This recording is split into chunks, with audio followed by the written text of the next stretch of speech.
To all those who have found their voice and use it to speak for others in need, for the many teachers in my life who helped me find my voice. Welcome. You're tuned into AMI Audiobook Review, the weekly podcast where we chat all things audiobooks. I'm your host, Ramia Amuthan, joined by technical producer Nasreen Abdelmajid. And the quote from today comes recommended by Aamer Khan, who will join us later on in the show. And this is from the dedication portion of the book, A Boy and a Jaguar, which we will also discuss later, written by Alan Rabinowitz and illustrated by Katya Chan. And I think we're going to get into some juicy conversation later, but when I hear illustrated by, I think, oh my gosh, all the children's books that I didn't get to know the graphics of, which is unfortunately the sad reality of having grown up with a visual impairment in an integrated school. Books were always a complicated subject with me. I pretty sure have expressed and confessed to pretending to read books for a very long time, up until an age where I realized I could probably actually read books. And that was not because I didn't know the alphabet and not because I couldn't read and not because it wasn't part of the education system for me and around me, but because I just felt so much pressure to read at the pace that everybody else was reading around me in integrated class. And that was very difficult for me to accomplish. And therefore I thought, well, I will pretend like I'm doing it just to make sure that everybody else thinks that I'm doing it.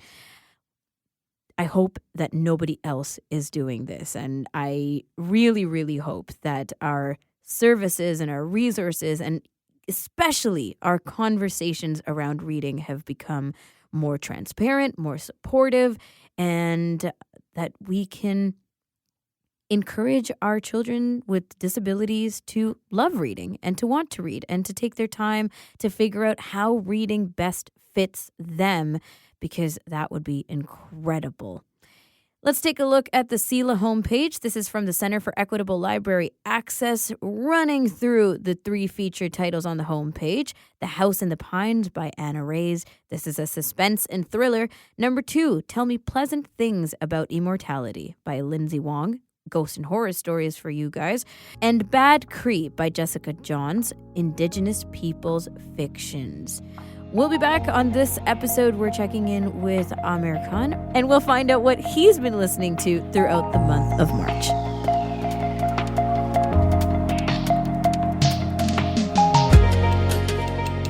This is AMI Audiobook Review, the weekly podcast where we chat all things audiobooks. I'm your host, Ramia Amuthan. And we have audiobooks with Aamer Khan. This is a segment we have at the end of the month, give or take. And Aamer shares his highs and lows of the reading he's done throughout the month. And the good, the bad, and the ugly are about to come out. And we have a lot of discussion. We've been picking themes that cover 3 parts of a subject, or 3 books, or 3 authors, just 3 of 3. And Aamer, today's theme is aliens, jaguars, and the pandemic. I don't think there's any correlation at all to any of these, right? None. Okay, good. I'm really not trying to spend so much time wondering if there was, because I felt like there wouldn't be. So let's start with, you're featuring 3 books today, and let's start with The Kraken Wakes by John Wyndham. How did this one fall into your reading list? So I lie, actually. There is something that sort of ties all of these things together. Oh, yeah. I was listening to actually a podcast or something, and they were mentioning some books about the recent trend for sort of ecology books and saving the environment and books that were about the environment. So I sort of got curious. One book in particular which was suggested was Eleanor Catan's Burnham Wood, which is about some folks in New Zealand who form a environmental group to take on environmental change, but it wasn't in human narration in CELA. So I decided to go take a look at some other articles. So I found this article with a couple of different suggestions on it. One of them is the first one that we'll be talking about more in depth, which is The Kraken by John Wyndham. And John Wyndham, if the name sounds familiar, it's because he wrote a book called The Chrysalids, which is pretty pretty much a standard in most Ontario and in most high schools or junior high schools as part of the curriculum for English class. Ramya, did you happen to Mm-mm. read that one? No? No. Children's book? Okay. Well, I guess middle school? It's more of a high schooler. Okay. It's sort of similar in terms of weight to Lord of the Flies, Ah. but not as dark. So the book is basically about a sort of post-nuclear world where people have reverted back to very strict sort of Christian values, where, if people are deformed or things like that, it's not considered, proper and they're sent away. Um, and while this sort of environment is set, our main characters are people who have telepathic capabilities, who can talk to each other. And they know that if they tell their parents that they're going to be sent away or worse, so they keep it a secret. And that's sort of the baseline for that book. And it's sort of adventurous. It has a serious edge to it. There's a lot of themes which make sense for bringing it up in school time. But that is very different from The Kraken. So The Kraken it was a very interesting book to start off to see what it was about. The first thing I will say about it is that it's not for everyone. It's not one of these books that has a generalized appeal. The pace is very, very slow. If you've watched the movie Arrival, it's along those kinds of paces, in terms of very, very slow, very rolled out that way. But what makes this book really interesting is the way it's written is very British to me. It's written in a very dry, sort of passive tone where you don't really feel like you are the characters, that you're actually observing, which is interesting because the main characters are supposed to be sort of newspaper reporters. So you get that feel when you're reading the entire book that you're sort of an arm's length away and listening to somebody's account of all these things that are happening. And the basis for the book is a lot more interesting than, the actual details of the book, which is that, the book starts off with these giant fireballs falling to the deepest parts of the ocean, and people try to figure out what they are, and then the ships start disappearing, and then stuff starts happening which people can't explain. And it Huh. sounds like a great sci-fi movie sort of premise, but the pace is so slow, and the events are so sort of far removed, and there's so much unknown. This is not sort of Independence Day where, you're taking on the aliens head to head and you know who they are and you know what they are. For a lot of the book, there's such large unknowns that you're sort of a babe in the woods with the characters. So what keeps it going then? If the pace is slow, but you know that it could be faster, I'm curious about what keeps it engaging. The intriguing part of this book is really about the characters themselves. The Okay. book is set in sort of like the 1970s, and it's really interesting to see how the author portrays, number one, the marriage of the two main characters. So it's a husband and wife team. The wife doesn't work, but also writes a lot of his own reports and, his articles and things. So you see this sort of symbiotic relationship between husband and wife. The husband also randomly quotes, very poetic uh, works, which the wife doesn't have a great appreciation of, but can spot them. So it's really this interesting relationship between the two, and mental health also raises its head in between all of these events throughout the world, which is interesting for me to see in a book that is set sort of in the 1970s. And then you have the whole political aspect. There's a lot of talk about what the government should do and what the government is, without boring the reader and without making the reader feel like they're being lectured to. Hmm. It's a lot of, sort of, again, like sort of a passive dry tone, which, the author describes as, this is pre the fall of the Soviet Union. So, in terms of what the Soviets are doing and what the Americans are doing and what government should and shouldn't do, and that line between trying to keep people calm and then telling people the truth. So you have all these sorts of themes that are really strong underliers throughout the book. For me, you know me, I'm all about the ending of a book, and this one just falls off a cliff at the end. Mm, It gives some rays of optimism, but ultimately, the pace the book is going, that's where you really want to start seeing something happen, and it just ends there. right. Sounds kind of disappointing, but I mean, the it's nice to hear about what the pacing actually lends itself to, right? The tone of the book, the serious kind of cautious subjects that are being discussed, I guess, could be validated that way. But Yeah, interesting. and So, it's more of a realistic view too. I mean, if unexplained things started happening even today, I sure. mean, people would be cautious about it. People, it's unlikely that something suddenly would happen, like we saw in like Independence Day, where flying saucers would suddenly come in, and Yep. we'd Yep. have to do something about them. But there is a lot of climate change in the book. There's all sorts of themes that are running around, which are more modern. The book is by no means recent, so it's interesting to see how the author predicted certain things and Mm-hmm. sees certain things. Okay. Well, that's a good one. So, moving on to the second book you wanted to pick, A Boy and His Jaguar by Eleanor and Cassius Shin. Yeah, this is a Freudian slip for me. It's actually titled A Boy and a Jaguar, I believe, Okay. by Alan Rabinowitz and illustrated by Kachia Chen. So this was another book that was part of that article I was talking about, like the best like, sort of ecological and climate change books out there.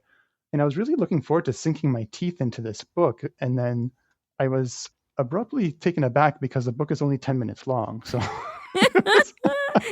so Sunk I in was for all 10 minutes. like, what happened? So the book, Oh my the man gosh. Alan Rabinowitz is a very well-known zoologist.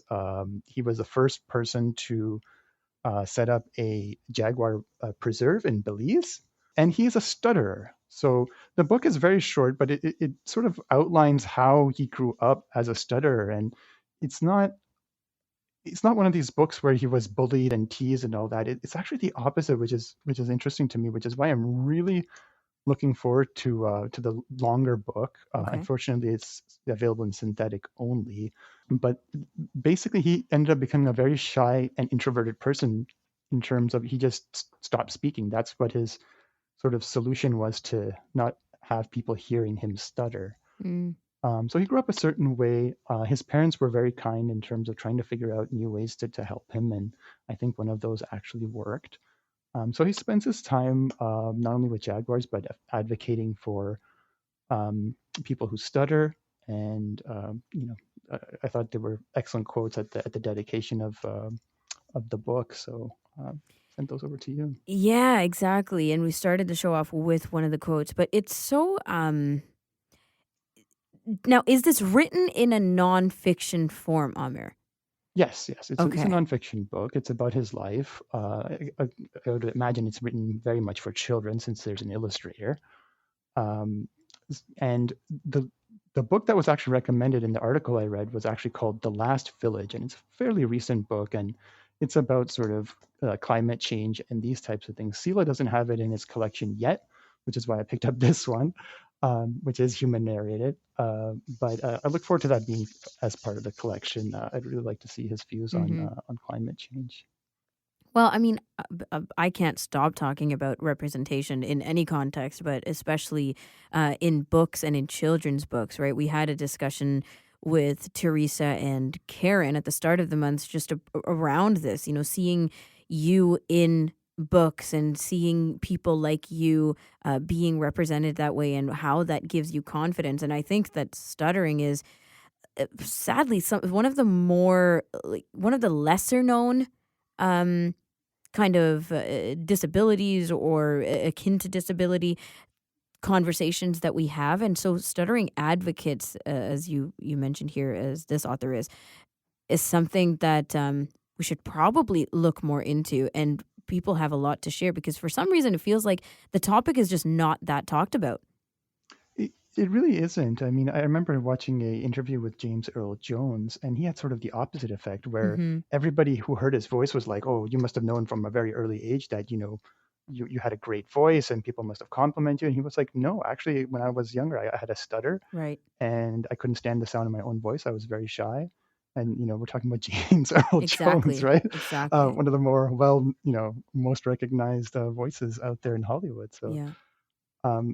yeah, that caught my attention too, that he's a stutterer, and curious to see what his advocacy efforts are in that realm.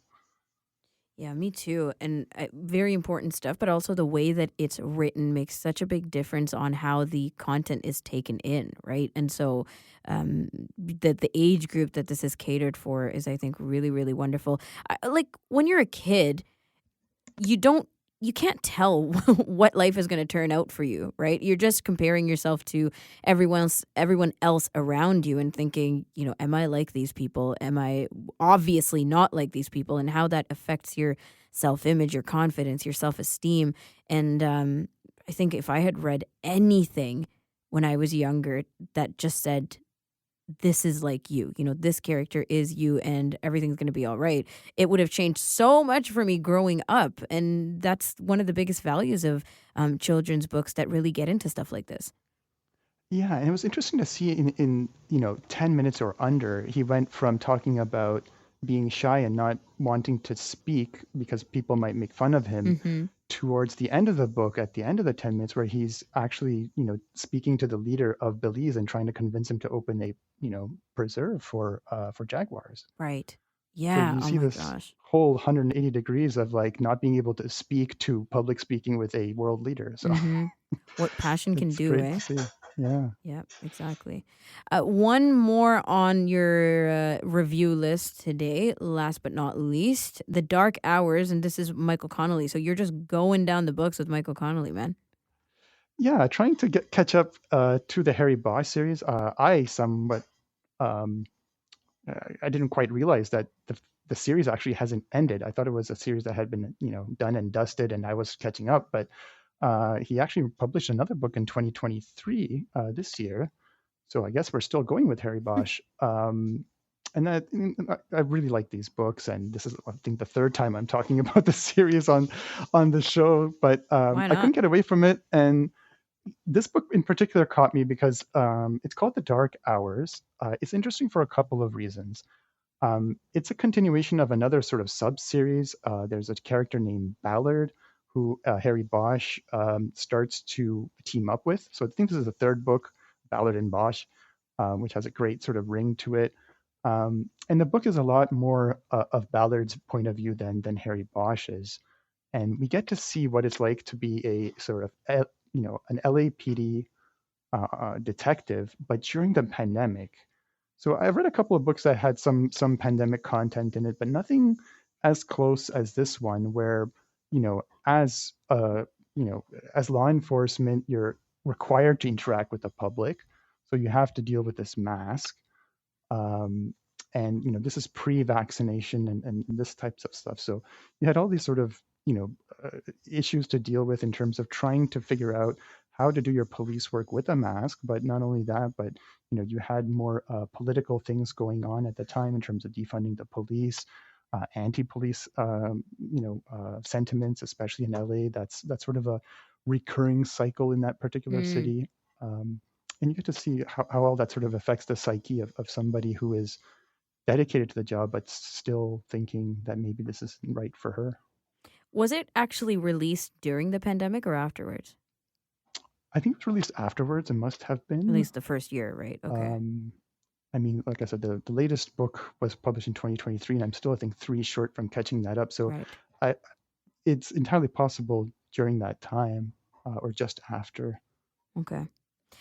I mean, as we know, TV shows, books have really, like, especially if they're still going on and started before the pandemic, series are tending to put in that flavor, right, of the changing realities, really, and our environments around us and life as we know it, putting that into the content. So, were you thrown off by it? Did it feel seamless to you with the rest of the series? Like, it, did it feel like it was following course, or did it feel completely out of the blue that they would toss in the pandemic and the this side of it?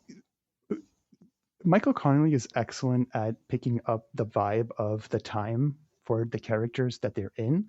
So it seemed very much part of the DNA for this series. I mean, Mm, um, as I've said before, some of his other books talk about the other sort of items that happened around LA in terms of political strife, police brutality. I mean, you have all these sort of incidents that sort of centered around LA. You had protests, riots, you name it. LA has seen it. A little bit of a historical fact that the regional SWAT teams for police were actually out of the LAPD. Was the first in North America to start those because of this type of violence. Yeah. Yeah. And of course, reading it now, just like fresh off the heels of the pandemic, feels maybe too close to home. But reading something like this 10 years later, right? Like if you were just binging a whole bunch of Michael, it feels like it would be part of history. Just like anything else would if you were reading it years later. But it's really interesting to think like it's being featured, but it's happening around us, like this big shift and change in Big life. big shift, and it doesn't. It's not front and center for the book, which again is part of the DNA for Harry Bosch books. It's Uh-huh. sort of part of the strong background of what's going on in the book, but you get those hints which remind you back in the pandemic where a character is visiting another character and asking, we're going to eat, is it okay if I take my mask off because I know you're older, and whatever, whatever, Mm. whatever. And you see these like little things which uh, bring you back to the time, which isn't too long ago for all of us. Yep, yep. And the policing side of it, of course, very sensitive subject on how things have felt in the last several years. And you mentioned LA. I'm thinking really all around North America as well. So that kind of atmospheric shift. Absolutely. And the book actually ends with the insurrection at Capitol Hill, Ah. and how that is affecting the character too. So again, very much part of the DNA of Harry Bosch and the way Michael Connolly writes, of introducing political events that affect police and policing into his books. But again, you get another sort of crisis of conscience on the part of the characters, of whether they want to stay in Mm-hmm. in law enforcement, or it's time to hang it up and do something else. Are there still things you're learning about the main characters this far into the series? Yeah, and I think Michael Connolly does a great job of sort of shifting the focus of characters. Mm-hmm. So, like I said, Harry Bosch is almost near 70 years old now in this particular book. And the shift has come to his partner, this new partner, Ballard. So we get to see a sort of a fresh perspective on policing from a female sort of mixed race background, and living a sort of alternative lifestyle. So for the first book that she's introduced, she actually lives on the beach and likes to surf because she's from Hawaii. Mm. And for us living in Toronto, that's like, people can do that. Wait, Right. what's going on there? So there's a lot of fresh new things that Michael Connolly does bring with every book. There's a lot of police corruption themes throughout most of his books. But that's sort of part of the formula, or of Harry Bosch books. Now you said you're 3 books out from catching up, essentially. I think So so, somewhere there. yeah. So how many books are there in total again? Remind us. I don't know. But not even a ballpark? 20 something 20 maybe. something? Okay. Yeah, Okay. yeah. I did run into people who are ahead of me though, if that makes me feel any better. I don't know, but When um, you recommend to others checking out this series, like if somebody really mhm. sounded like they would check it out, would you say start from the beginning, or could you actually point out books from the series that they could start with? Yeah, I think it really depends on your taste. There are some books that would probably skew more towards some audiences than others. But I don't think it's necessary to start from the very beginning. If you're one of these people that really wants to know the stories from beginning to end, you can do it. Mm-hmm. The references back to other stories and other books are pretty minimal. You can get away with sort of picking one up in the middle of the series. Yeah, for a lot of series, in terms, for me, for recommendations, if I know the person well, I can usually pick one or two out that I know that they would like more than others. Mm-hmm. I've always Um, had a bit of a challenge in this context because with the Marvel Cinematic Universe, this is the biggest example in my life. I've wanted to start from the beginning, but what beginning? Because people have have put out so many versions and of posts and recommendations on do it this way, do it that way, and actually, this is the best chronological order, and it wasn't the order that the whole thing was released in the movie franchise, at least.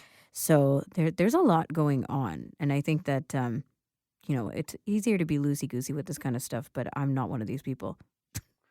Yeah, I mean the Harry Bosch series. I mean, I'm sure there's been fill-ins, which typically happens with authors. They'll write a couple of short stories and stuff them in between some of the chronological order Yep. of when they were published, as well as where the storylines were. And some of them, like I had the same experience with A Boy and a Jaguar, where one of them was like a short story that was literally like 15 minutes long or something. And I was like, wait, where's the rest of this book? That was it? It was like it's Yeah. like it's like the author just published a chapter of a book and just published it. And I was like, oh, Yeah. that's strange, but okay, I get it. And it was interesting too, because it wasn't strictly standalone, but it's not mentioned again in the series. So it Right. was one of these sort of linkages pieces. The story was about sort of a sonar that marked different locations that somebody had lost during a poker game. And it was mentioned in one book and picked up in another book, but we never heard about this sonar again. And the short story is basically about how the sonar basically is the locations of all the bodies for a Oh, different serial interesting. killer. That So is it's so like, interesting. You're better off having known that, right? Like so following it, yeah, but I guess you can spare it. Amr, thank you so much. We're wrapping it there, but we'll chat with you at the end of the next month as we usually do. sounds good. Looking forward to it. Aamer Khan, our very own audiobook worm, joining us at the end of March for his chat on the pick of three this month. I'm your host, Ramia Amuddin, here with technical producer Nisreen Abdelmajid, and that concludes this episode. Next time, we're checking in with our friends from the Center for Equitable Library Access. And until then, happy audiobook listening.